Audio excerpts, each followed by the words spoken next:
congénitas, ¿ya? Vamos a empezar con las cianóticas y vamos a acabar con algo de cianóticas. Solamente lo más importante, porque es un tema bastante amplio. Hay otra especial que es cardiología pediátrica. Cardiólogo pediátrico, que justamente ve ese tema. Son tres especialidades.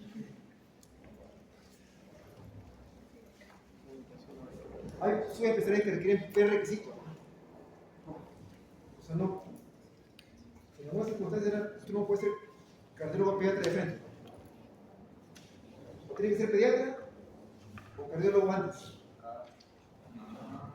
Quiero ser cardiólogo pediatra. Ya, estudio pediatría primero. Después te haces cardiólogo pediatra, ¿no? Algunas subespecialidades sí tienen que ser una especialidad previa como requisito. En otros países, si quieres ser cirujano cardiovascular, tienes que ser primero cirujano general. Y una vez que eres cirujano general, ya, ahora haces cirujano cardiovascular. Acá menos mal que no.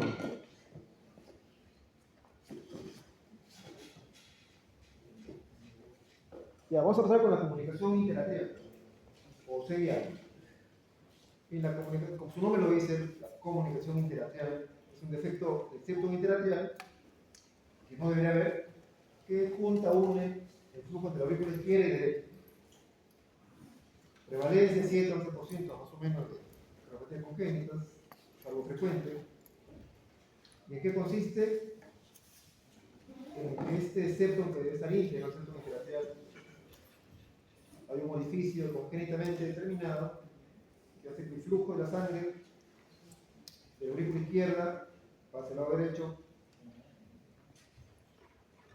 y eso hace que el pobre ventrículo derecho tenga sobrecarga de volumen. ¿Se dan cuenta? Doctor, ¿pero por qué no pasa a derecha izquierda? ¿Por qué se antoja así? Porque recuerden que las cavidades izquierdas tienen más presión que el lado derecho, porque el flujo es de derecha a izquierda. Entonces las cavidades derechas tienen sobrecarga de volumen. Y en general las sobrecargas de volumen hacen dilatación. No hipertrofia, la pared se dilata. Como van a ver, esto hace que las cavidades derechas se dilaten, crezcan. Las derechas sobre todo. Número 2, es hiperflujo. Al final, ¿a dónde se va? ¿Cómo se va? A la pulmonar. Pues esa es una cardiopatía de alto flujo pulmonar. Las arterias pulmonares reciben más flujo de lo que deberían haber. Es cierto grado de plétora pulmonar o flujo pulmonar aumentado. Que como saben, cualquier patología que les aumente el flujo pulmonar de manera crónica, pues se acaba al final. ¿Qué pasa con los años? Cualquier enfermedad que tenga un flujo pulmonar aumentado les puede llevar a hipertensión pulmonar. A HTP, ¿no? Que son consecuencias de esta enfermedad, ¿no? Cualquier enfermedad que te dilate las aurículas, sea cual fuera la enfermedad, te predispone a arritmia, ¿no? Como este paciente va a hablar de desfibrilación auricular, flúter, como consecuencia de esa dilatación, ¿no? Y poco a poco se falla cardíaca. Hay varios tipos: tipo seno venoso, ostium secundum y ostium primum, de lejos. Yo creo que acá me quedé corto. El más frecuente es ostium secundum, ¿no? Que es más o menos 70-80% de los casos, que es el que está en la parte central, es el más frecuente, de lejos. Los otros dos son esporádicos, muy raros. El tipo seno venoso se encuentra en la parte superior, cerca de la vena cava superior, y el ostium primum está en la parte inferior, cerca del septum interatrial. Y el ostium secundum está en el medio, como este gráfico, ¿no? El ostium secundum o tipo fosaval, tipo seno venoso acá arriba, cerca de las venas cavas, y ostium primum acá abajo, cerca de las válvulas atrioventriculares, ¿no? Consecuencia, como esto está cerca al techo, cerca al nodo sinusal, a veces se asocia esto a alteraciones del nodo sinusal, que es el radical, el enfermedad del nodo. Otra consecuencia, mira, esto que sería acá. Este es el lado izquierdo, este es el lado derecho. Estas bolitas que son Las venas pulmonares. Se asocia esto al tipo seno venoso, y lo vamos a ver, a drenaje venoso anómalo parcial. O sea que esta vena, más que drenar a la parte izquierda, drena a la parte derecha. Con este tipo seno venoso se asocia a drenaje venoso anómalo parcial. Parcial porque solamente es uno, el resto está bien. Y el otro primo, consecuencia de que estén cerca de las válvulas, es que a veces se asocia a lesión de las válvulas, sobre todo mitral. Hay una patología por CLEF, no sé si han visto en la valvulopatía mitral, el CLEF de la mitral se asocia a ese tipo de osteoprimo, ¿no? ¿Han visto un CLEF mitral? ¿Se han hablado? ¿Han visto la válvula? Hace comparar la mitral con la boca, ¿no? Parece una boca, es una boquita. ¿Han visto la válvula de Porino? De los niñitos que tienen una fisura palatina, fisiológica. La fisura palatina imaginaria de la válvula mitral es un CLEF. Igualito, o sea, viene así una fisura que es congénito y es una insuficiencia. CLEF, C-L-E-F-T, CLEF de la mitral. Se puede asociar a osteoprimo. La contragráfica, el tipo osteosecundum, que es el más frecuente, 80% más. El tipo osteoprimo, que está acá abajo, y el tipo senovenoso arriba. Entonces hay un cortocircuito de izquierda a derecha inicialmente por lo menos, eso da hiperflujo pulmonar y con el tiempo hipertensión pulmonar. No viene solo, se viene acompañado, como decía, drenaje venoso pulmonar nódulo parcial, con ese no venoso. Ven acá su colequiera persistente también. Cuando vean una comunicación interatrial asociada a estenosis mitral, tiene un epónimo, se llama síndrome de Lutten-Bacher. CIA con estenosis mitral, Lutten-Bacher. Es poco frecuente. Puede haber un ducto asociado, puede haber estenosis mitral. Hay un síndrome que se llama Olds-Oran, que es un problema congénito en el cual, de manera de nacimiento, hay un problema osteomuscular en las extremidades superiores, hay deformidad en los bracitos y se asocia a un CIA. Esta combinación de alteraciones osteomusculares de los brazos a un CIA es un síndrome de Olds-Oran.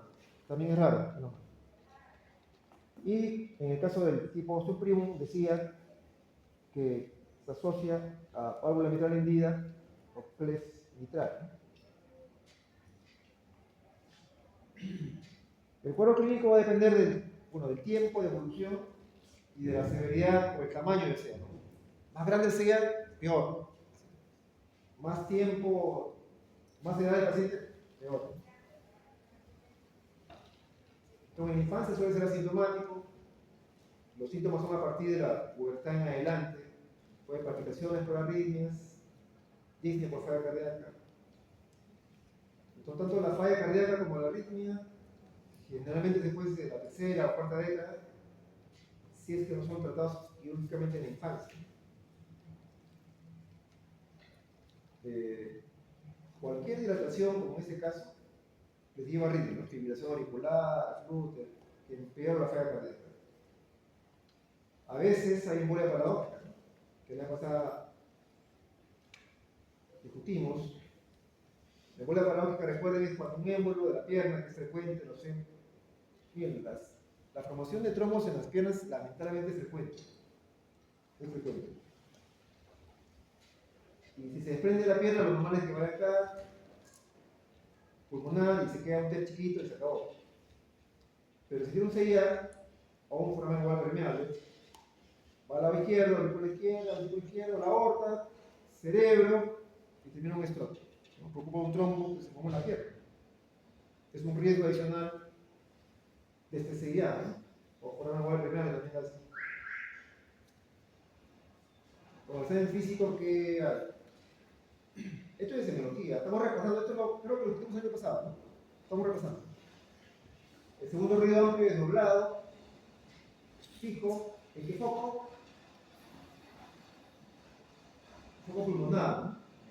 Si ustedes hacen seguir, la auscultación principal es en el foco pulmonar, ¿no? desdoblamiento fijo del segundo ruido. Fijo, porque recuerden que la inspiración fisiológicamente se desdobla el segundo ruido, es normal. Fijo significa que independientemente del ciclo respiratorio, el segundo ruido está desdoblado. Y un soplo sistólico y activo en foco pulmonar por el perflujo. ¿Qué cosa es lo que suena? ¿Qué es lo que suena? Porque hay un soplo en el CIA. ¿Qué es lo que sopla? Acá hay huequito, doctor. Este huequito pasa acá y sopla. ¿Así es? No, eso no sopla. ¿Por qué no sopla esto? Esto no sopla. Número uno, que la diferencia de presiones entre aurículas es poquito. Acá traen 5, acá traen 3. No hay mucha diferencia de presiones. Como no hay mucha diferencia, no hay mucha turbulencia. Porque la turbulencia, que es el soplo, es en base a diferencia de presiones. Y si no hay mucha diferencia, no va a ser turbulento, va a ser un poco suave. Entonces no sopla. ¿Y por qué sopla? Y por hiperflujo. O sea, el ventrículo derecho recibe más sangre de lo que debe. Y cuando se contrae, pasa más sangre de lo que debe acá. Y acá en la pulmonar hay un hiperflujo. Porque pasa más sangre de lo que fisiológicamente debería haber. Es un soplo de hiperflujo. El CIA en sí no sopla, sopla el hiperflujo. Y a veces un soplo mesodiastólico en foco tricuspidio, también por hiperflujo, pero eso no es frecuente. Lo más frecuente es de solamente fijo hacer un ruido, el soplo en foco pulmonar, por hiperflujo. Placa de tórax, escardomegalia, sobre todo por crecimiento de cavidades derechas. Arteria pulmonar y ramas dilatadas y flujo pulmonar aumentado. La mayoría de las tres acianóticas que vamos a ver son con flujo pulmonar aumentado. CIA, CIB, PCA son con flujo pulmonar aumentado. O sea, plétora pulmonar. Hay congestión. Por ejemplo, vean este chiquitín. Vean la aurícula derecha. ¿Cómo está? Está dilatadota, ¿no? Dilatada. Esta es la aurícula derecha. La aorta no se ve tanto. Este es el arco pulmonar. Este de acá bombado es el pulmonar. Como la pulmonar tiene más hiperflujo, se dilata la arteria pulmonar. Esto es por la dilatación de la arteria pulmonar. Y la vasculatura pulmonar está aumentada. Otro caso parecido en la aurícula derecha dilatada. El ventrículo izquierdo no se dilata mucho. La derecha, cuando la punta del corazón va un poco hacia arriba, es dilatación del ventrículo derecho, ¿no? Acá un poquito. Y la pulmonar, la pulmonar, la aorta la pulmonar dilatada, ¿no? Y aumento del flujo pulmonar. Más o menos típico de sería. En el electro, vean cómo se imagina, si tiene sobrecarga derecha, algo le pasará a la parte derecha. El eje se va a la derecha, el PR puede estar un poco prolongado, suele haber bloqueo incompleto de rama derecha casi siempre, 95% de ser, por un segundo que casi todos, casi siempre bloqueo incompleto o a veces completo de rama derecha. En el tipo osteoprimo, en el osteoprimo ese que está bajito, el eje se va a la izquierda, menos 30, menos 40, menos 90. O en otras palabras, hay un bloqueo anterior izquierdo. El fascículo anterior del haz de His, del lado izquierdo, a veces se compromete con osteoprimo y el eje se va a la izquierda. O si uno se guía y el eje está a la izquierda, piensen que es osteoprimo, porque lo habitual es que esté a la derecha. Y puede haber ritmo nodal en un tipo seno venoso. ¿Por qué? Porque decía que el seno venoso que está arriba a veces compromete el seno de conducción y el 9 y puede terminar con ritmo nodal. Entonces es un electro más o menos típico de un CIA. El eje acá no está a la derecha, pero sea B1, B2, sobre todo B1, R, S, R', una S' chiquita acá, por un bloqueo de rama derecha. Acá menos también igual. Y un poquito de T negativas acá en la cara anterior por sobrecarga derecha también. Por sobrecarga derecha. El ostium secundum, o sea, el más frecuente, en la cara inferior, 2-3F, frecuentemente ¿no? También un RC', una melladura ahí. ¿No? Esto es más o menos típico del ostium secundum, que es el más frecuente. La ecografía es súper importante porque le va a definir ya el diagnóstico, le va a decir el tamaño. Bien, acá está la aurícula izquierda, el ventrículo izquierdo. El lado derecho debe ser más chiquito que el izquierdo. Es chiquito, debería ser. ¿Y acá cómo está? El lado derecho. Está más grande que el izquierdo. ¿Por qué está más grande? Bien, acá está la sangre izquierda y se ve claramente cómo a través de ella pasa al lado derecho. Y esa sobrecarga pues dilata la aurícula y el ventrículo derecho. Acá ves el flujo, ¿no? Cómo pasa del lado izquierdo al lado derecho. Esto con contraste. A veces ponemos contraste con burbujas, ponemos 1 centímetro de burbujitas 9 de cloruro, lo ajustamos y se forman burbujitas chiquitas. Lo ponemos en la vena y en la ecografía se ve así, ¿no? Este es el lado derecho del corazón, este es la aurícula izquierda, la aurícula derecha del septum. Y vemos cómo acá la sangre, ahora si ponemos burbujas por la vena, se va al lado derecho. Esta parte blanca son las burbujitas que están en la cavidad derecha. Y acá la sangre está metiéndose al lado derecho, como un dedo de guante, no sé si ven ahí.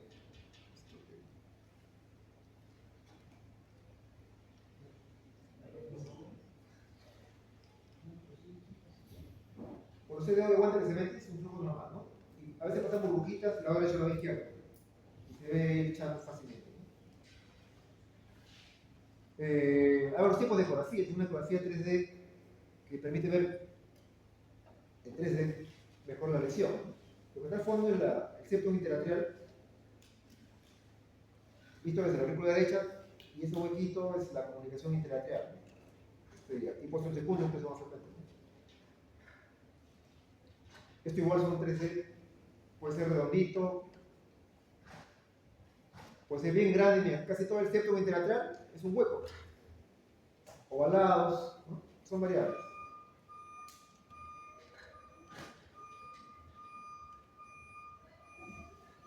Entonces, aquí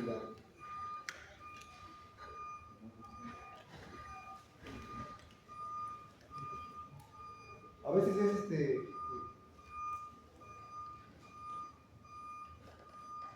a veces son varios. Ven acá hay por lo menos 2 huequitos, ¿no? Como una coladera, acá 3. Y por el septum interatrial es una coladera. Acá no estoy un parche, ¿no? Esto, ¿no? Hay varias modalidades de la ecografía. La ecografía está avanzando bastante. Cada vez hay más modalidades que permiten ver mejor. Esta es una modalidad que se llama Trubius. Están viendo el septum interatrial desde la aurícula derecha. Y acá se ve claramente la comunicación interatrial. Esta es la vena cava superior, vena cava inferior por acá. Y es el serial. Ostium secundum. Acá tú puedes medir, hacer una serie de mediciones con bastante precisión. Tratamiento.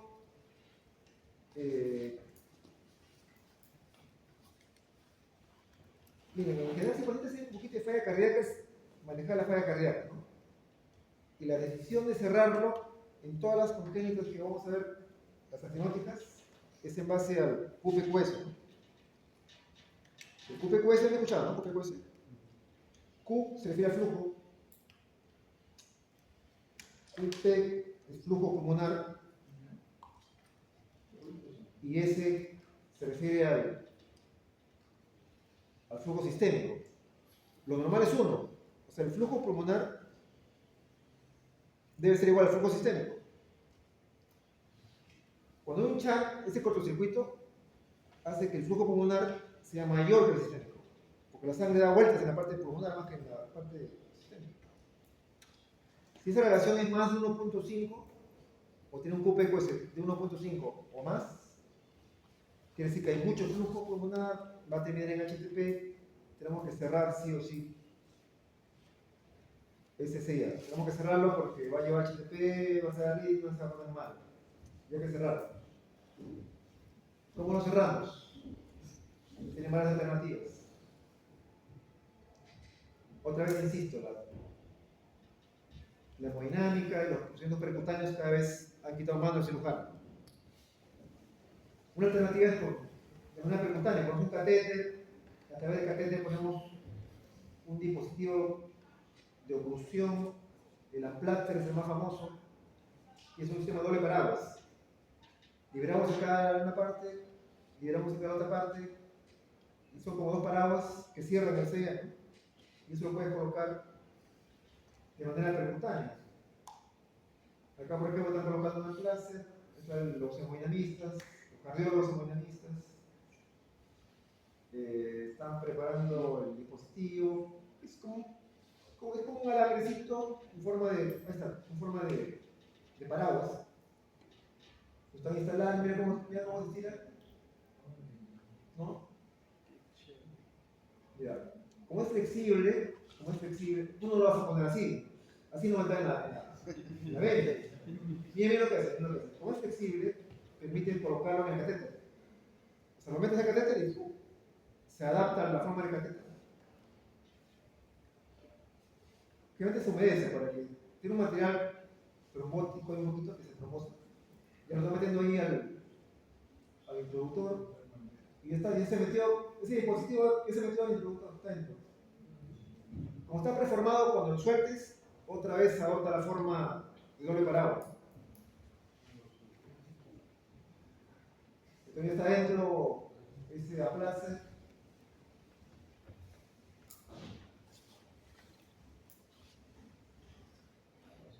Tiene un introductor en la vena femoral.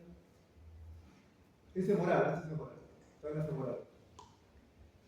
Y este introductor puesto ahí, lo conectan con el aplace, lo que ya están pasando ahí. Está iluminado también, ¿no? Está llegando. Ese catéter ya pasó el septo mitral, ¿no? O sea, esto ya atravesó el CIA.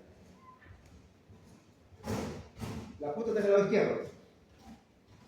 Y ahí se libera, y ahí va a liberar el primer paraguas, o la primera parte del paraguas.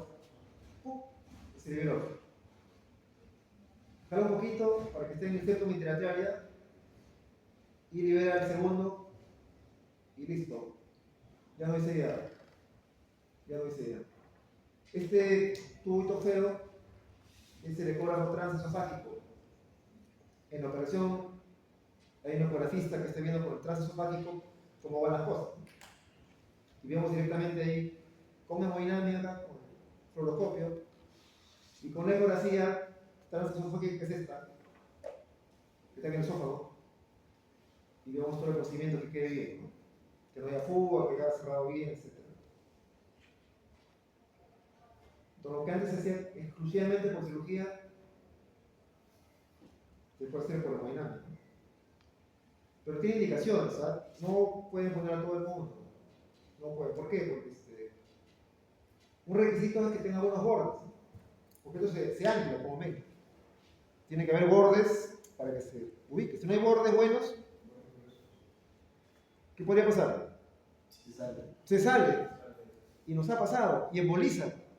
Lo pones un éxito bacano. Al día siguiente en la placa, oye, la placa no está, no hay.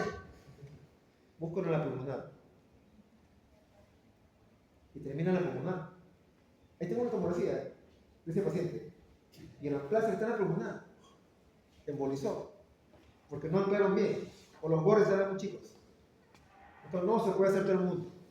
Hay características anatómicas que permiten en algunos hacer esto, no en todos. Si no, cirugía. No se puede hacer a todos. No se puede. Y ahí querían. Uy, otro embolizó. ¿Y qué la pata? ¿Qué hago? Cirugía. Abrió el pecho. sacar la clase de la pulmonar, ya poniendo con un parche ahí, ya, un parche pericardio, un parche de teflón. Esa es la plaza, ¿no? ¿Qué pasa ahorita? Hay otros modelos, pero la plaza es la más famosa, la más usada. La cirugía, igual, como les digo, si el paciente tiene un QPQS mayor que 1, significa que el flujo pulmonar es mayor que el sistémico en 1.5 más. Quiere decir que hay mucho flujo pulmonar, el circuito es grande, y si no se corrige va a terminar en hipertensión pulmonar, va a ir mal. Y hay que cerrarlo con cirugía, lo más precoz posible, ¿no? Que se, cuando tenga 2 a 5 años, cosa que evitamos que el lado derecho crezca demasiado. Porque si lo operamos en adulto, no operamos adulto ya, sí. El lado derecho se dilata demasiado. Pones el parche, pero esa dilatación ya quedó. Ya quedó. Ahora, doctor, ¿por qué dijo que en infantes normalmente era sintomático? Porque el desarrollo de hipertensión pulmonar, del crecimiento, las cavidades es progresivo. Como un niño de repente no está tan dilatado, no tiene HTP, como que lo tolera.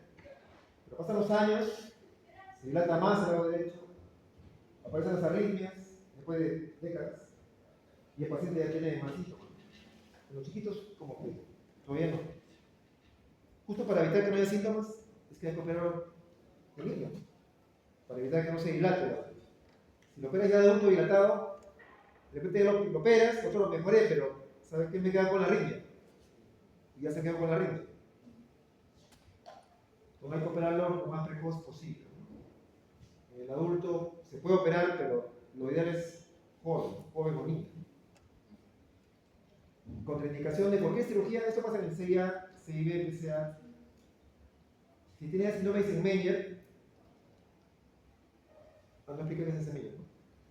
Cuando la presión del lado izquierdo, por la hipertensión, bueno, cuando la presión del lado derecho, la hipertensión pulmonar, supera al de la aorta, estas alteraciones invierten el flujo. Y de lo que era izquierda a derecha, se puede convertir en derecha a izquierda. O sea, la sangre venosa pasa al lado izquierdo y se convierte en cianótico. Y en general, si la HTP ya es severa, la hipertensión cuando es severa, es irreversible, ya perdió su sanche quirúrgico y lamentablemente no va bien, ya no se puede operar. Entonces no hay que esperar a eso, ¿no? Hay que operarlo lo más precoz posible, 2 a 5 años de niño. De adulto ya es un problema. Si es chiquito y ovalado, puede ser con cierre directo. Si es grande, redondito, lo pongo en un parche, puede ser parche de pericardio, algunos ponen parche de teflón.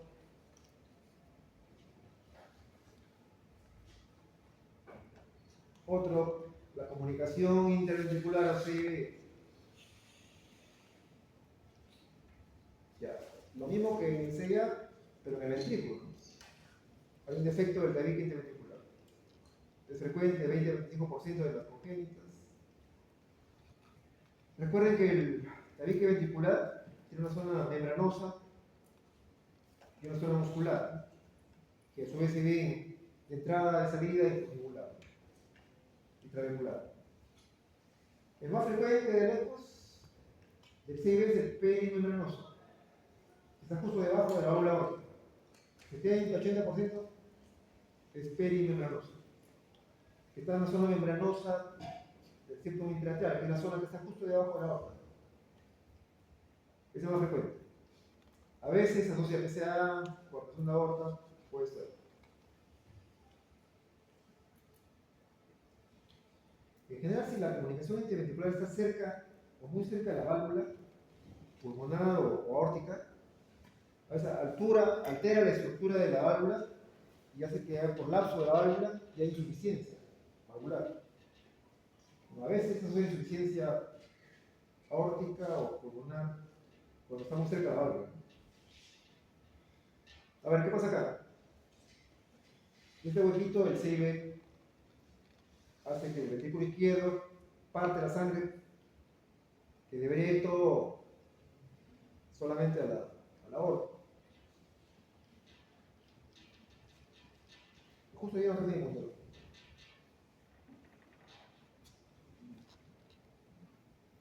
Entonces, lo normal que debe ir a la aorta, parte vaya al ventrículo derecho. Entonces, el ventrículo derecho tiene sobrecarga de volumen y también sobrecarga de presión. Y este flujo, ¿a dónde va? Otra vez a la pulmonar. Y como dije, cualquier cosa que dé aumento de flujo crónico a la pulmonar, con los años termina en hipertensión pulmonar. Entonces acá también dilata el lado derecho. También dilata el lado derecho. Pero, acá como el flujo es más o menos importante, este flujo pulmonar, esa sangre que va a pulmonar, al final, ¿a dónde va a regresar? A cabeza izquierda. Y que el bulto también tiene cierto grado de dilatación. En el CIB, en realidad se dilatan ambas cámaras. Cámaras derechas e izquierdas. Hace una dilatación biventricular. Entonces, en el CIB, uno puede pensar, pero solamente se dilata el derecho también como el no, acá se dilata el lado. Suele dilatarse los dos. Y también puede dar dismeño, ¿no? Si pasan los años, las décadas, si no se corrige, esta hipertensión pulmonar sí que le gana a la aorta, el ventrículo derecho le gana al izquierdo y el chance invierte, ¿no? El chance invierte. Y cuando se invierte, se convierte en cianótica, ¿no? Porque la sangre venosa, sin oxígeno, pasa a la aorta y se convierte en cianótica. Eso se llama síndrome de Eisenmenger, ¿no? Que puede pasar ahí. Pregunta de examen.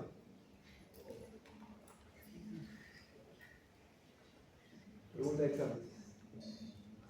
Esta pregunta ya está hecha. Hay varios tipos de CIB de acuerdo a la ubicación. De acuerdo a la ubicación, ¿no?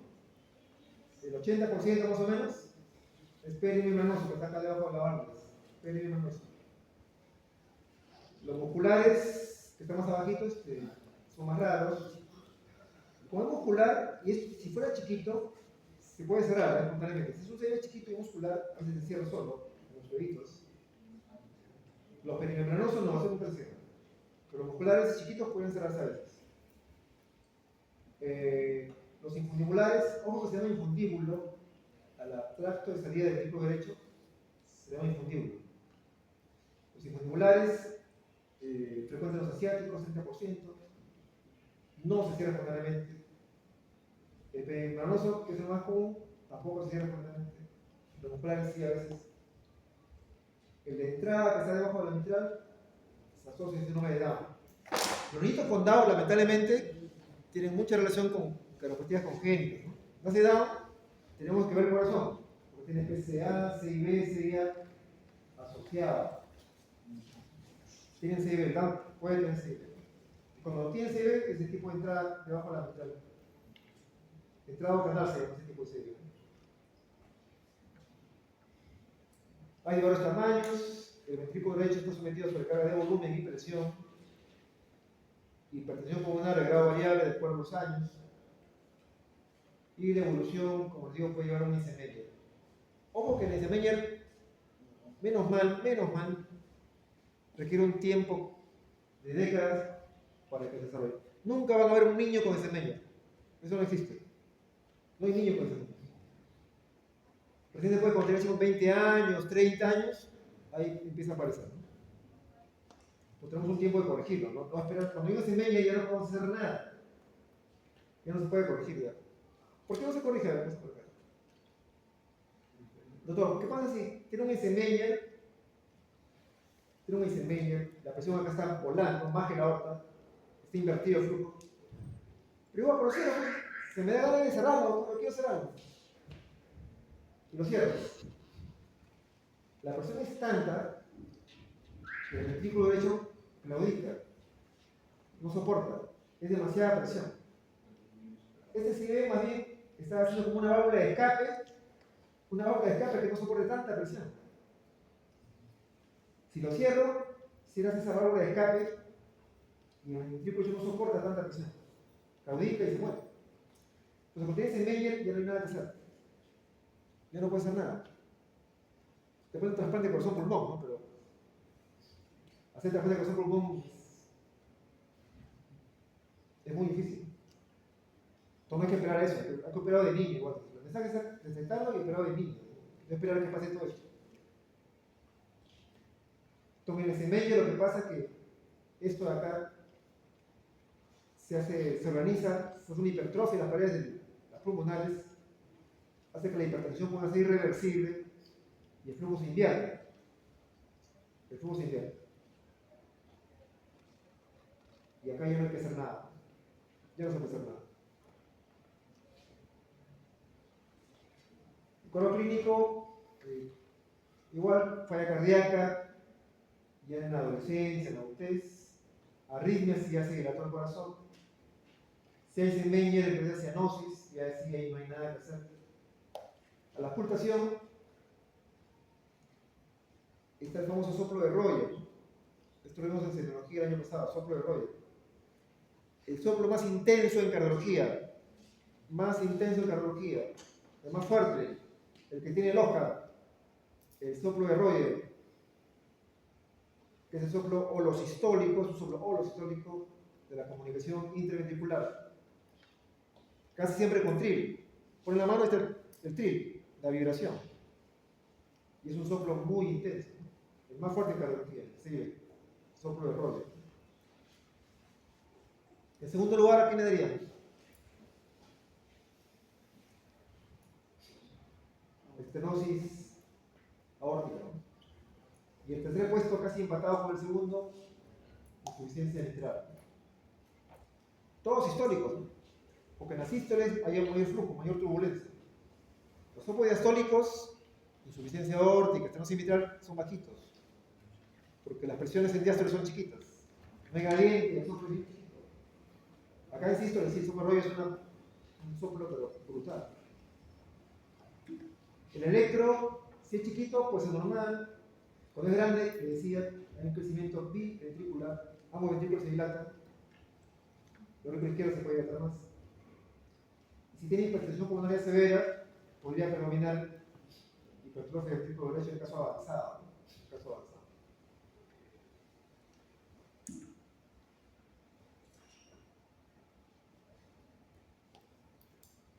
Y acá lo que llama atención es más simprecordiales, ¿no? Un signo de crecimiento biventricular, por ejemplo, que también se ve en la patología de Fallot, que vamos a ver más adelante, es este salto. Este no es R alto de 1, acá no, pero es R alto de 1, es un salto de isobifásicas amplias en precordiales medias. B2, B3, B4 es isobifásico, RS altas, RS grandes. Son isobifásicas grandes en precordiales medias. Pero esto es característico de un crecimiento biventricular. Probablemente no alta de 5, está un poco dilatado posiblemente. Este patrón, que también se ve en el Fallot, se llama signo de Katz-Wachtel. Esto no lo voy a preguntar. Hoy día puedo más tarde tengo caso con los recientes electroencardiología pediátrica justamente. A ellos sí le voy a contar eso.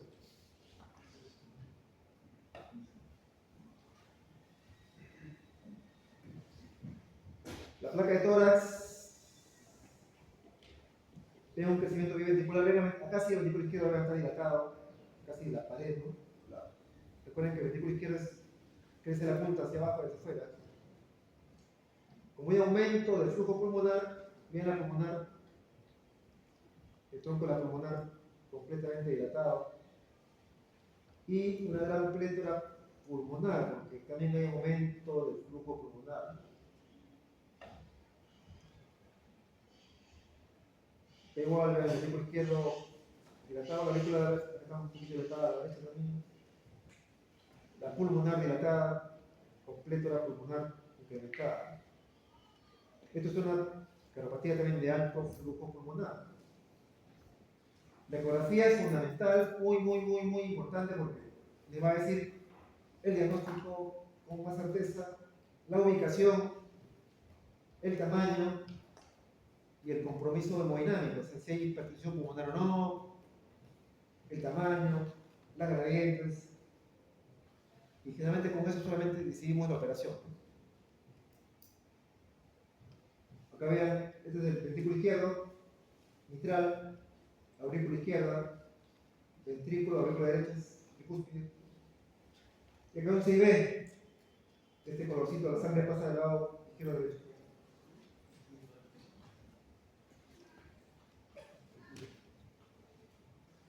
Acá también se ve el cerebro, ventrículo izquierdo, ventrículo derecho, se ve.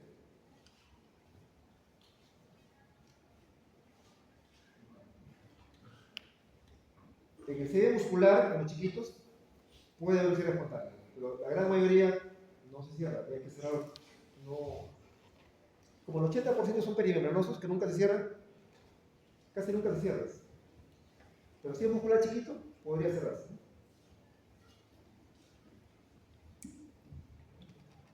La falla cardíaca aparece en el desarrollo, cuando son muy chiquitos generalmente lo tolera, pero como empieza chiquitillo aparece falla cardíaca, arritmias.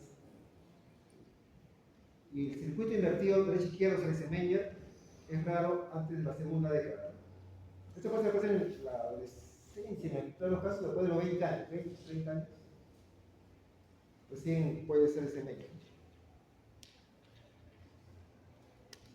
Bien, acá el tratamiento, si hace falla cardíaca es la terapia de falla cardíaca, pero acá es igual que en los casos anteriores, es cerrar el CD, ¿no? Si el QPQS es mayor de 1.5, tiene indicación quirúrgica y hay que cerrarlo porque si no lo cerramos, termina en ese Menger y ahí sí no hay nada que hacer.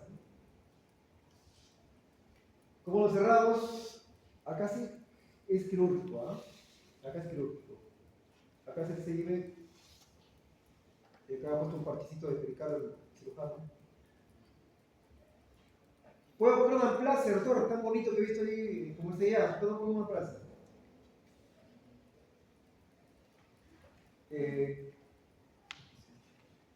¿Ah? ¿Por qué no podemos? Porque son peces más mucha presión. Sí, sí. Si con esas presiones pequeñas la plaza se puede desplazar y embolizar, ¿te imaginas qué puede pasar acá con presiones tan altas? O sea, habría más riesgo que se desplacen. Entonces, el placer acá, como hemos visto, no suele usarse en el CIB. Y digo no suele porque a veces sí lo usamos. ¿Qué le ponían al parche? Es un parche pericárdico. El parche no se puede salir. No, está estructurado. Ahí. Está estructurado. Y lo ves, o sea, lo ves, lo estás con la mano, ¿no? Tú mismo lo ves, lo coses, lo pruebas. En las plazas es un poco ciega, lo pones y a ver cómo quedó. A veces no se alinea bien, se sale. Pero sí se pone. Sí se pone.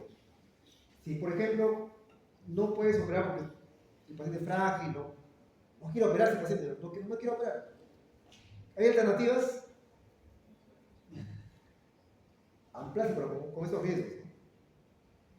Con esos riesgos. Doctor, entonces, ¿a qué edad se recomendaría operarse Ya, generalmente en la cirugía de los bebitos, si no está la idea general, si no está descompensado, hay que esperar a que el niño crezca. Porque operar un mini corazón chiquitito no es fácil. No es fácil. Entonces, que me esperan a los 2, 3, 4, 5 años. Y a los 5 años está todo viendo y ahí operar tranquilo. Pero operar recién nacidito, generalmente lo evitamos. Porque el cirujano tiene muchas dificultades en un pulso microscópico, está operando de vida. Hay que para que el niño crezca. Y menos mal que nos da tiempo, porque la sintomatología, la descompensación, recién aparece después de la adolescencia. Entonces, que lo operes a los 4 o 5 años, tranquilo. Ahora, en caso de un CB muy grande, que siendo muy chiquito, a los pocos meses se descompensa, por lo menos después de los 6 meses. Pero recién naciditos, generalmente no operamos salvo excepciones muy contadas, ¿no? Que en cianóticas sí vamos a hacer. Otro, el PCA. Y creo que con esto acabo las cianóticas. El ductus, ya como saben, el ductus es normal, vegetal, pero cuando uno nace, se tiene que cerrar. Pero lamentablemente hay un grupo de pacientes que no se cierra y queda persistentemente, ¿no? 5 o 10% de los casos, es más frecuente en mujeres que en hombres en una relación de 3 a 1. En los prematuros, sí es frecuente, ¿eh? Si no es un bebito y es prematuro, esto me queda corto, ¿eh? Más de la mitad de casos tiene PCA, tiene un ductus. Pero, a diferencia de término, se cierra. O sea, mira, un niño prematuro, hoy tiene ductus. Se va a cerrar. Se va a cerrar. Lo más probable. Hoy un niño término, todo rosado, rechoncho, ¿cuánto pesa? 4 kilos. Tiene un PCA. No se va a cerrar. Ya tengo tu PCA ahí. Toma el prematurito, sí, cuando tiene ductus, se cierra, se cierra.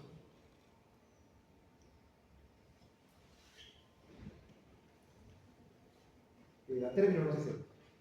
Bueno, ¿qué pasa acá en el PCA? Acá está la aorta, el arco aórtico, el PCA se ubica generalmente casi justo en la bifurcación de la rama derecha con la izquierda, pero más apuntando a la izquierda. Y este es el ductus, la parte descendente del arco aórtico, con el inicio de la pulmonar izquierda, después de la subclavia, generalmente después de la subclavia izquierda. Aumenta el flujo de la aorta a la pulmonar, ¿cierto? La presión sistólica de la aorta, ¿cuánto es promedio? Un número. 120, ya. ¿Y la pulmonar? 20, ya, 20, bueno. Ya, 120, 20, ¿cuánto era el 100. ¿Y la diástole? Acá, número 70, diástole, 70, 80. Ya, 80. ¿Y acá diástole en trípolo? 10. Ya, fue 10. Tanto en sístole como en diástole hay unos gradientes. Y el soplo es continuo. Como en sístole más gradiente, suena más.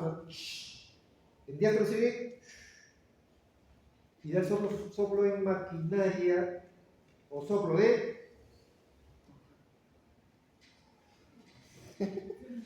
Como yo era polastro, usted no conoció a polastro. Cuando cantaba Eco, ¿se acuerdan? Eco, así decía la polastro.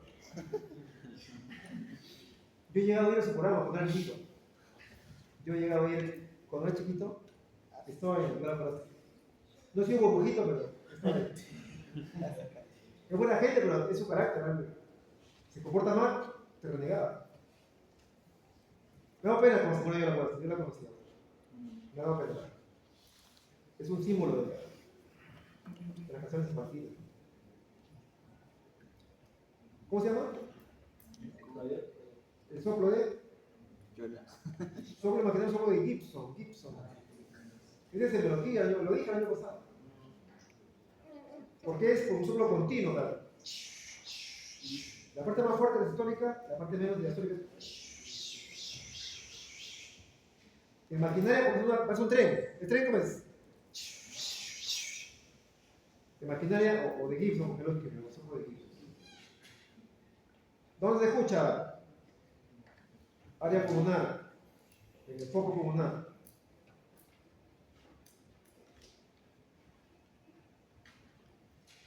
Igual que nosotros, este hiperflujo da hipertensión pulmonar. Ahora, acá hay una cosa media paradójica. ¿Qué cavidad es la que crece primero?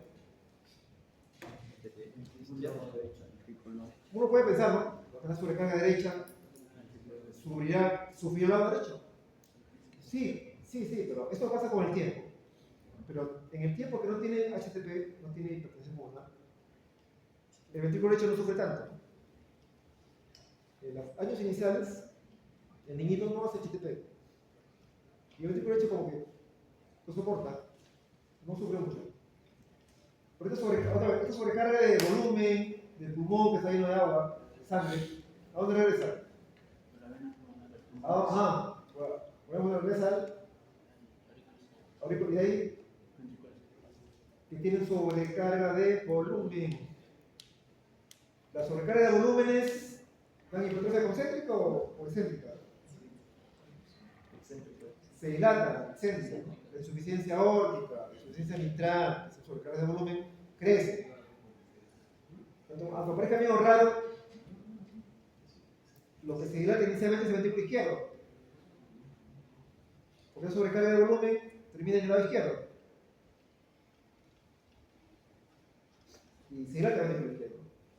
Ya cuando hace HTP, ya se empieza a subir el lado derecho, pero inicialmente por sobrecarga de volumen, el primero en dilatarse es el ventrículo izquierdo, y ya conforme más hipertensión pulmonar, también sube el lado derecho.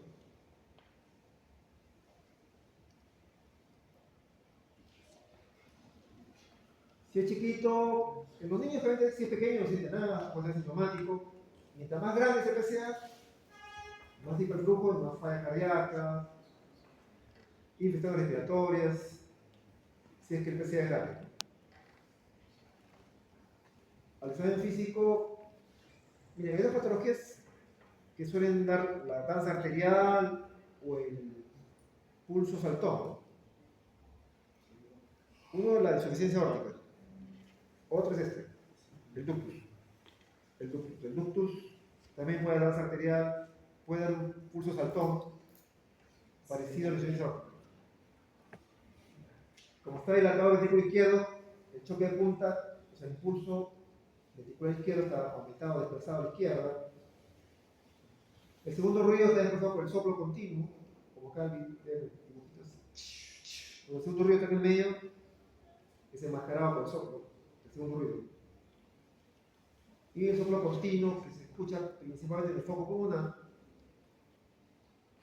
que es de grado variable, 1 a 4 sobre eso. El soplo continuo. Soplo maquinaria o de Gibson.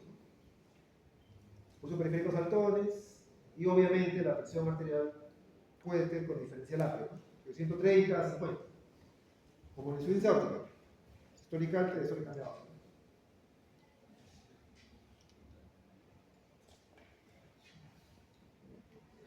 Acá hay una cosa interesante,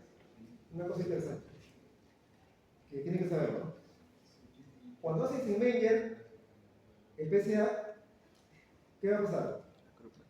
Ojo, acá no está dijo, la subclavia izquierda antes del PCA.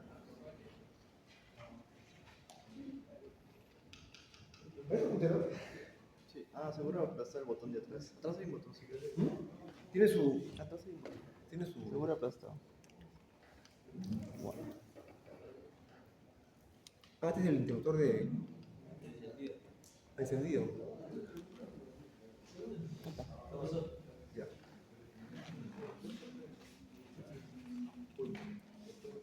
¿Ah? Dime. Estoy discutiendo si la cromacia y periodo de tambor es igual a los. Oye, esos términos sencillos es. Eso es como discutir cuántos ángeles entran en la cabeza del sujeto. Delegado, lo que tiene la discusión del delegado. En general, el término acrofagia se refiere a los periodos de tambor. Se acabó el debate.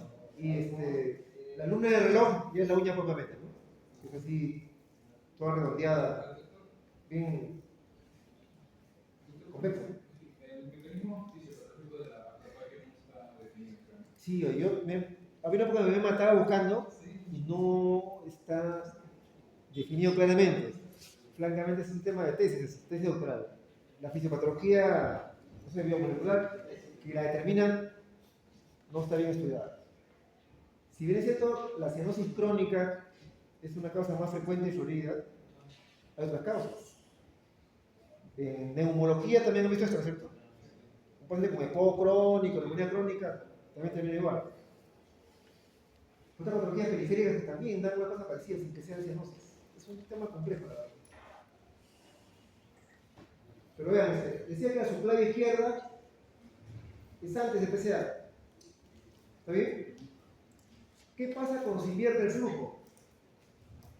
O sea, la pulmonar le gana a la aorta y la sangre venosa se va a la aorta. ¿Va a ser a todo el cuerpo? O sea, esto invertido acá. Bueno, el lado derecho de esta pulmonar pasa invertidamente y va a la aorta. ¿Esa sangre venosa es a todo el cuerpo? No. ¿A dónde va? A los miembros inferiores. Está después de la subclavícula izquierda. Entonces, la sangre venosa se va solamente para abajo. Y la cabeza y los brazos están normal. Entonces, si tú pones el pulsoxímetro en la mano, 98, doctor. Pones en los pies, 80. Esa diferencia te dice, hombre, acá tiene un ductus invertido y tiene un desempeño. Consecuencia de ello es que puede ser acropaquia solamente en los pies y no en las manos. Porque la cianosis solamente en sus pies, las manos no. Cuando uno dice Meyer en el PCA, hay esta diferencia entre manos y pies. ¿No? Acá las manos están casi normales, pero que los pies vean las uñas como una de reloj, acropaquia, ¿no? Como dice Meyer con PCA, ¿no? Pulsocímetro acá en la mano, normal. Y en los pies está saturando, ¿no?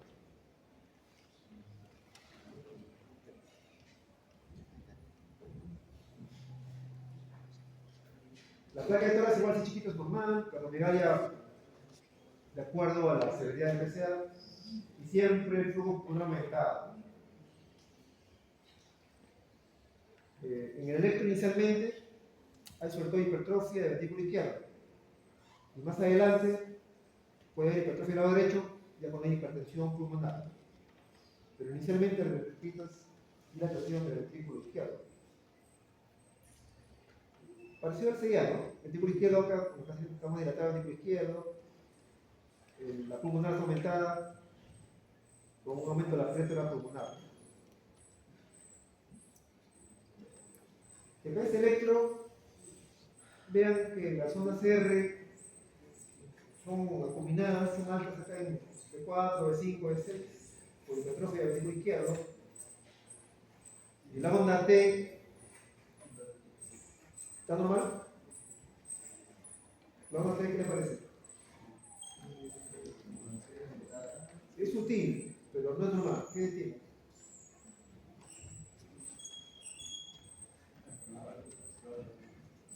Ya, es un poco simétrica y un poquitín acuminada por KB3, ¿no? Recuerden que la sobrecarga diastólica del ventrículo izquierdo se ve como onda T simétrica y acuminada. La sobrecarga de volumen, PCA, insuficiencia aórtica, en un inicio, es onda T simétrica y acuminada. Sobrecarga de volumen del ventrículo izquierdo. O sobrecarga diastólica. Sobrecarga de volumen o sobrecarga diastólica, lo mismo. Porque la sobrecarga de volumen se da generalmente en diástole. Y la sobrecarga de presión o sobrecarga sistólica, ¿cómo se ve en el electro? ¿Es el T rectificado o invertido la T, ¿no? Sobrecarga sistólica. Pero la diastólica es una T simétrica y acuminada por el PCA. La ecografía siempre es muy importante. Le va a decir la ubicación del PCA, esta es el arco aórtico, esta es la pulmonar, esta es la parte izquierda pulmonar, el tronco pulmonar, esta es el PCA, casi la bifurcación. Ven el flujo, las radiantes, hacemos una medida, ¿no? Sin embargo, en el PCA, si el ecografista no lo busca, o lo hace la lámpara, se le pasa. El PCA sí que tiene mucho cuidado al hacer la ecografía. Y si el ecografista no es un poco meticuloso, se le pasa. No es fácil, la verdad. Y aún así, a veces tenemos dudas de diagnóstico. Y la angiotomografía sí permite verlo mucho mejor, medirlo mucho mejor, ver la forma del PCA y da más información. Entonces, el arco aórtico, este es el tronco pulmonar del lado izquierdo, está el PCA, conductus. Ven el lupus, ¿no? Que está clarito. Este es pulmonar, tronco, aorta, y acá está el lupus. Acá está el lupus. Entonces, cuando tenemos dudas de la ecografía, todo, pedimos angiotomografía. Yo creo que es la que da más información, con más detalle anatómico que la ecografía. La ecografía te da más información hemodinámica, vemos las presiones. Pero acá en la tomografía la estructura se ve mejor. ¿Cómo lo cierro, doctor? Otra vez, el intervencionista le roba protagonismo al cirujano. Igual, ponemos un catéter por lado derecho, llegamos al PCA, liberamos este paraguas igual que el CIA y lo cerramos. Hace unos días hicimos acá un cierre de luz.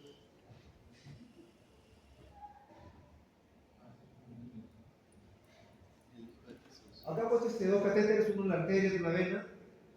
El del lado izquierdo, en la arteria, lo colocamos principalmente para poner el contraste en la aorta y ves el PCA, ¿no? Ves el PCA, se entiende el PCA, ve cómo pasa del lado izquierdo al derecho.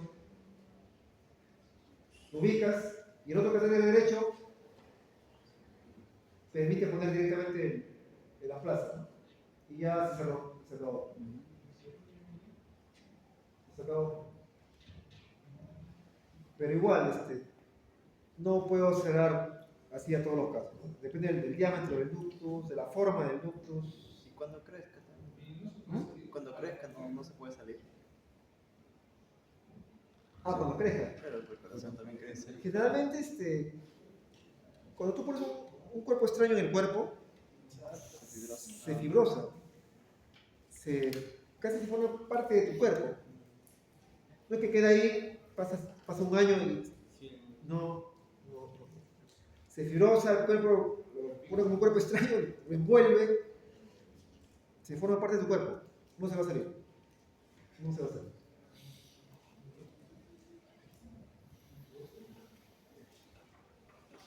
Se sale en la fase aguda en todo caso. Si no ha sido bien colocado, en la fase aguda, si migra, como les conté, que migra, se sale. En la fase aguda. Es una complicación de estos dispositivos, que migre. Pero una vez que ya pasó meses o años, no, ahí se queda. Ahí se queda pegado con terrogal. ¿Cuánto cuesta hacer eso? Todos los dispositivos percutáneos siguen siendo caros lamentablemente. De la clase el último no tiene un costo, pero también está caro, ¿no? Está caro. Todos lamentablemente los percutáneos están caros. El intervencionismo percutáneo más barato, no digo barato, menos caro, menos mal son las angioplastias, ¿no? Coronarias. Un stent coronario, menos mal ha bajado bastante el costo, te consigues por 2.000 soles, un stent de repente. Entonces, es un poquito, es asequible, ¿no? Y bypass, stent coronario sí ponemos con bastante frecuencia. Pero otros dispositivos, Amplacer, son más caros y eso también nos limita, ¿no? Los costos, lamentablemente. ¿El CIS cubre ese procedimiento? Sí. Después de que esa parte administrativa la luchamos, sí. Pero no es fácil, no es que tú, hoy sabes qué, necesito un cardiofibrilador. Dámelo pues. Tienes que justificar, a veces tienes que ir a Canal 4 y a TV, no me quiere poner. No estoy bromeando, así ha pasado. El que se queja, uy, allá, y el director así, ya, pone su. Eso nos ha pasado 1000 veces. Pero sí puede cubrir. Pero no es que, como te digo, está en farmacia, toma. A ver si alguien quiere ser ministro de salud en el futuro.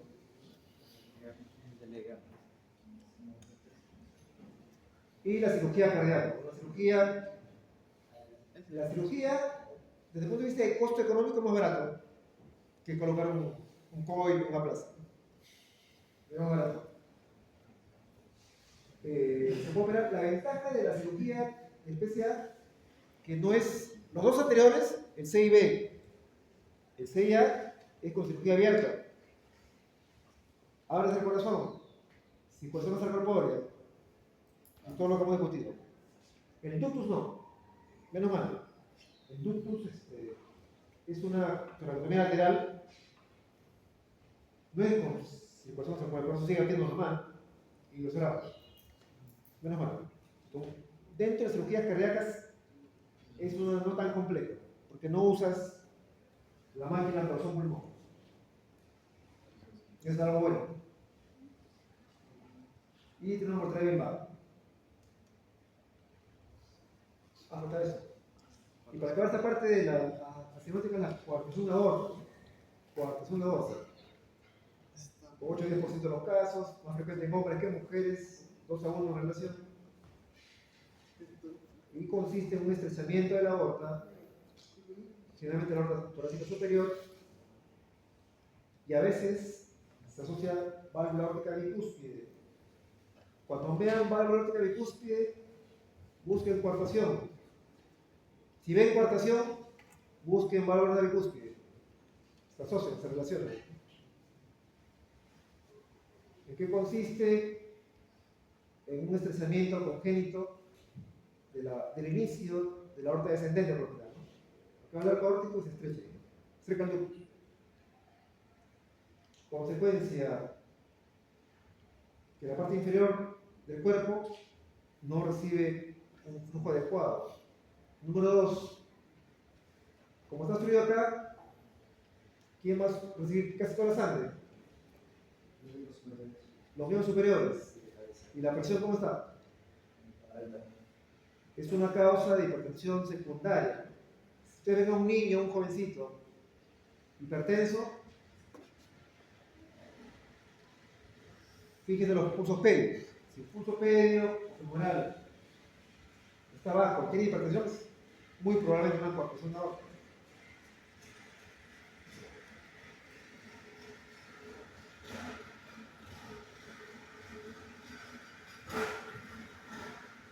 En el afán de irrigar bien la aorta descendente, se desarrolla circulación colateral a través de las intercostales.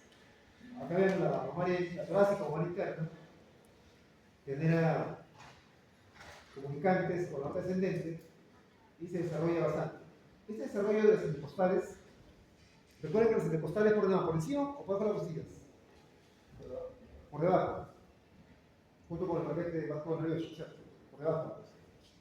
Ese desarrollo hace que, como este congénito, en el borde inferior de las costillas haya unas muescas, una mordedura de ratón. ¿Qué es por esto? Por esta circulación colateral, que moldea el borde inferior de las costillas, es irregular.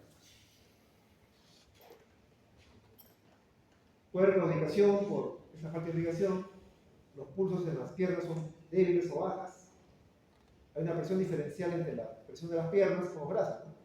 En los brazos está hipertenso, 180, 200 de presión, y abajo está hipotenso. Puede haber, no siempre, puede haber un soporte sistólico eyectivo, el foco aórtico por la válvula aorta bicúspide, y en la zona interna por la izquierda, por esa estrechez de la reportación.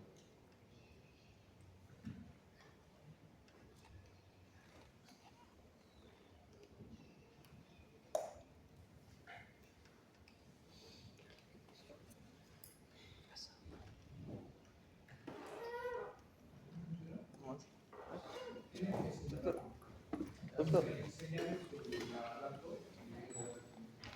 Está apagado.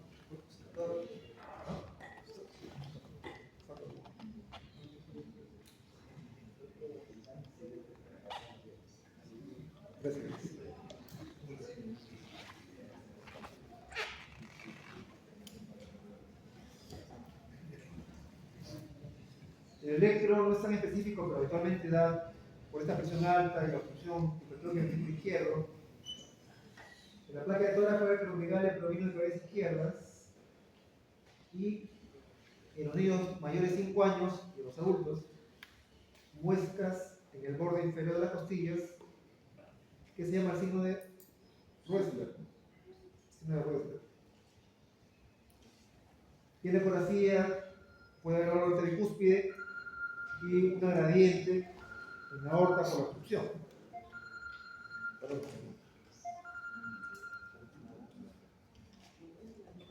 ¿Sí? ¿Aló? Sí. Estoy en la universidad, tú dijiste, ¿qué pasó? Estoy fuera de la casa. ¿Qué pasó? No, estoy fuera. Llego más tarde. Que no voy. Estoy en clase. Ya, pues ya.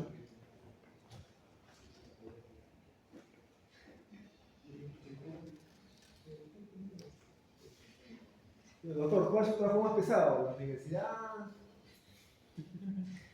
¿La UCI? El matrimonio.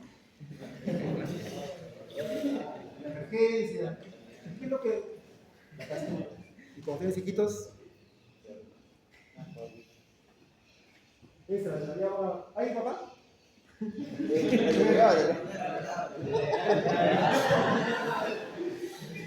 Y yo les aconsejo, a ver, cuando ustedes tienen hijos, Firmado por él, ¿no? ojo, lo voy a decir, cuando tienen hijos, tu vida cambia completamente. Tu modo de pensar, tu filosofía de vida, tus prioridades se cambian. Y tiene que ser así. Y todo va enfocado a tu familia y a tu bebé. Y así debe ser. Y eso, obviamente, es más inversión de tiempo a tu familia. Entonces, yo les aconsejo, si quieren hacer su especialidad, tiene que ser antes de que tengan hijos. Si van a tener hijos, el sacrificio va a ser mucho mayor.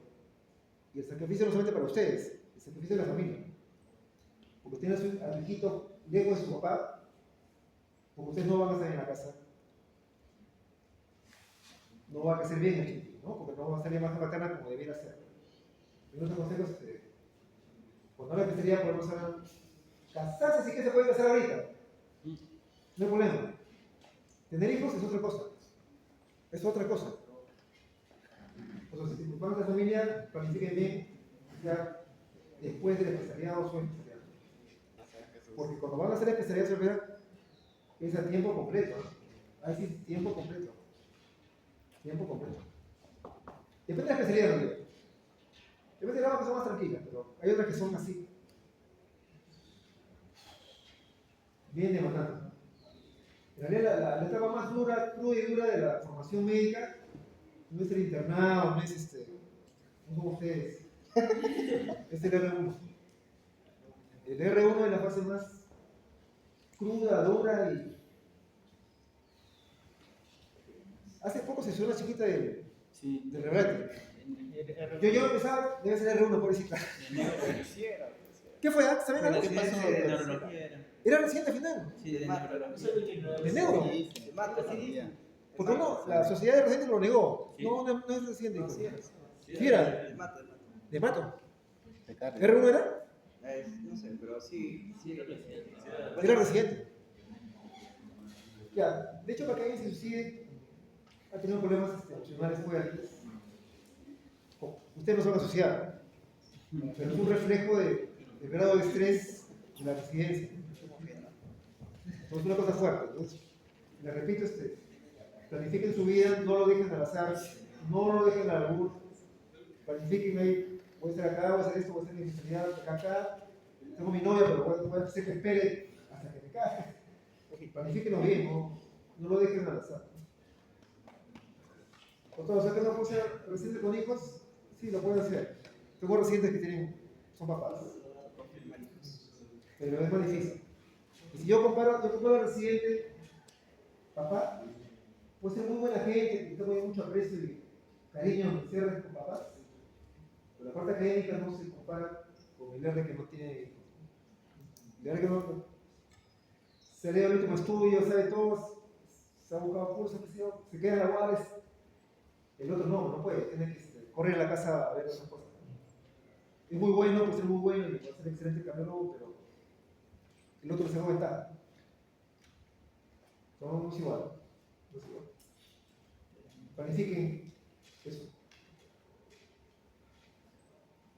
Puede ser papá, ¿no? Yo me acuerdo de una rotante de tecnología, R1 conmigo, mi coer, R1. ¿Qué estándar? Ya, permiso. Es la residencia. Regresa un tiempo. ¿Qué creen? Otra vez que salgo. Dos gestaciones en la residencia, qué bárbaro esta mujer.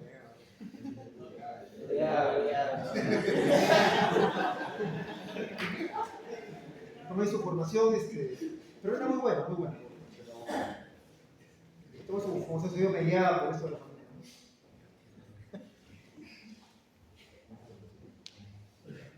Entonces, frecuentemente puede hipertrofia del tipo izquierdo, con sobrecarga sólica, por esta absorción, ¿no?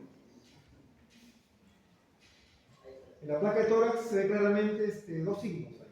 Uno es el signo de Roesler, vean la labor inferior de la costilla, acá está clarito, esa mordedura de ratón,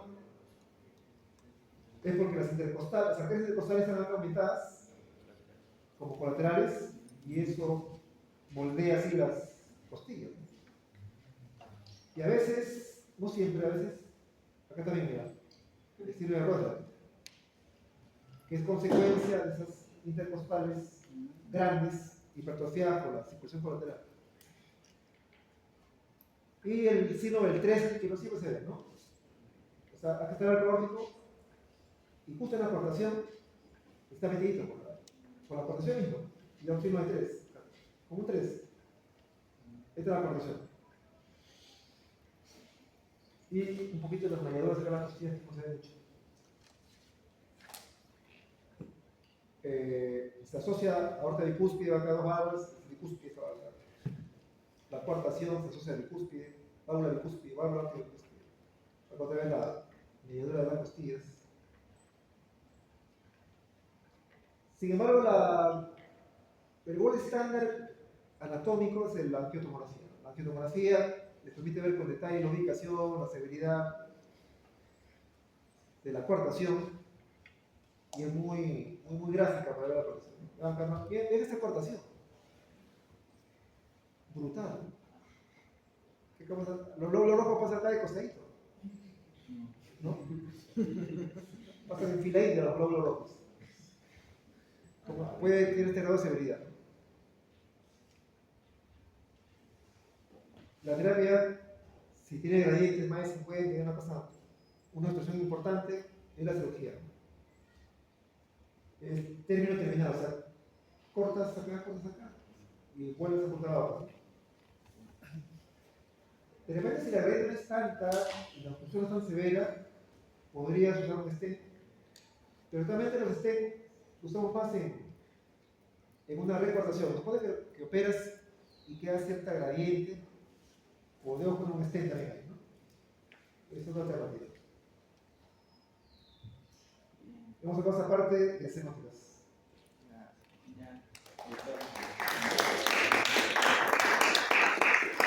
Las cinéticas. ¿Las hacemos virtual o? Virtual. Sí, porque están todos cansados. Miren, les he visto dormir a varios. No, yo lo entiendo, ¿no? Parece chiste, pero yo me paso por lo mismo que ustedes. Pero eso sí, es un sacrificio. Ustedes han decidido ser médicos,